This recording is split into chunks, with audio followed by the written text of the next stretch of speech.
My name is Michael Cargill. I'm actually the CEO and president of Central Texas Gunworks. Yes, we're actually going to unveil a RoboCoin Bitcoin ATM here at Central Texas Gunworks. And the thing about this RoboCoin ATM is it's actually going to update real time. So it's actually going to update on the minute. Unlike some of the other Bitcoin machines that you've seen in the past that update once a day, we will update every minute. This is actually the first Bitcoin ATM in the world in a gun store. So this is the unveiling of the very first Coin Vault ATM powered by RoboCoin, deployed in Austin, Texas. Do you have any fears or worries about Bitcoin after the Mt. Gox news of Mt. Gox going into bankruptcy recently and people's fears of Bitcoin beginning to tumble? Do you have any worries about that? No, just like anything that we've come across, any new technology, just like the internet.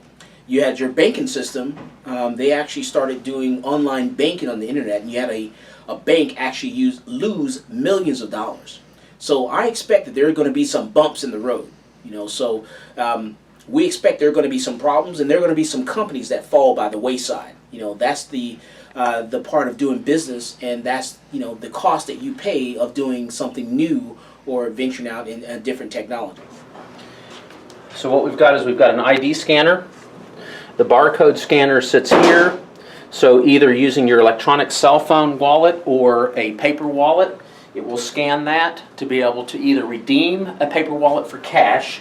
The cash is dispensed through the cash dispenser here. And then, of course, your palm scanner, once you've identified yourself, then you'll be able to consummate the transaction. Print out a paper wallet or otherwise a receipt from the receipt dispenser. So how does the palm scanner work? The palm scanner basically is the metrics piece to be able to give consistent human identification to who's doing the transaction to be compliant to the KYC piece. KYC is know your customer, and it's very important as we launch RoboCoin's Coin Vault ATMs into the marketplace, and we bring legitimacy to cryptocurrency, that we're compliant to the federal guidelines as it relates to having to know who your customer is to be able to prevent people doing illicit activity on the Coin Vault ATM terminals with cryptocurrency. Just as you have currency in cash, if you're taking out more than $10,000, you have to fill out the appropriate documentation to notify the government that you're doing large value transactions.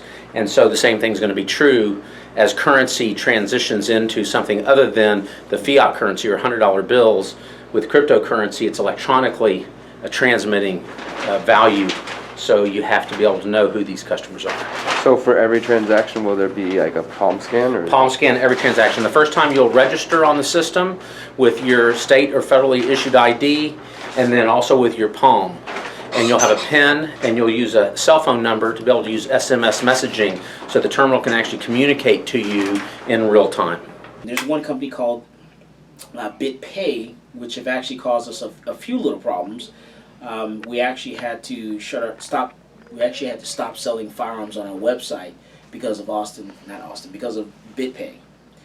And what I've done was I've actually got with a company in Chicago, which they're creating a program for me, which will allow me to sell guns on the website using Bitcoin again. Actually, BitPay, what they did was they actually totally closed my account because they didn't want to deal with firearms and ammunition. And Bitcoin, this is all about financial freedom. If you're getting into Bitcoin, you shouldn't have a problem with the gun store actually selling firearms, because you're still going to come into the gun store, you're going to fill out the 4473, we're going to call the FBI and do the background check. So a person's getting the background check done on them. There shouldn't be an issue, with us selling firearms. So, I'm very disappointed in BitPay because Bitcoin is about financial freedom.